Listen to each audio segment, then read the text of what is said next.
বন্ধুরা, এখন আমরা রাইড করছি কেরালায়। কেরালার একটা খুব সুন্দর রোড যার নাম হচ্ছে গ্যাপ রোড। এই গ্যাপ রোডেই শাহরুখ খানের ফেমাস ফিল্ম শুটিং হয়েছিল। কাশ্মীর টু কন্যাকুমারী যে গানটা হয়েছিল, সেই গানটা কিন্তু এই রোডেই শুটিং হয়েছিল। তো তোমরা দেখো কত সুন্দর একটা রোড, কত সুন্দর ভিউ। এই দুপাশ দিয়েই তোমরা কিন্তু দারুণ ভিউ পাবে। দুপাশেই দেখো গাড়ি দাঁড়িয়ে রয়েছে। আমার ডান দিকটা কিন্তু পাহাড়ের যে ঢাল হয় সেই ঢাল, আর সেই ঢাল থেকেই পুরো শহরটা দেখতে পাওয়া যায়। আমার ডান দিক থেকে তোমাদেরকে দেখাবো। এই ডান দিকটা পাহাড়ের ঢাল থেকে নিচের দিকটা দেখতে পাবে চায়ের বাগান। চায়ের বাগানের সঙ্গে রয়েছে মেঘ ফ্রি। এই যে ডান দিকে দেখো শুধু মেঘ আর মেঘ, পাহাড়ের কোলে মেঘ দেখতে অসম্ভব সুন্দর লাগে। কিন্তু আমার ডান দিকে দেখো একটা চায়ের বাগান রয়েছে, তার মধ্যে মেঘে ঢাকা। এই যে তোমরা দেখছো কুয়াশা মতো, এগুলো কিন্তু মেঘ।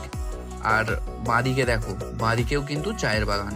আচ্ছা, এই রোডটাতেই কিন্তু হাতি বের হয়। তোমরা যখন দেখেছো যে মুনারের পাডাপ্পা বলে যে হাতি আছে, ফেমাস হাতি, সেই হাতি কিন্তু এই রোডেই মাঝে মাঝে বিচরণ করে। আর তোমাদের সঙ্গে জানিয়ে রাখি, আমি এখন নতুন করে শুরু করতে চলেছি ভ্রমণ ভিডিও। যদি তোমাদের এই ভিডিও ভালো লাগে, অবশ্যই আমার চ্যানেলটা সাবস্ক্রাইব করবে।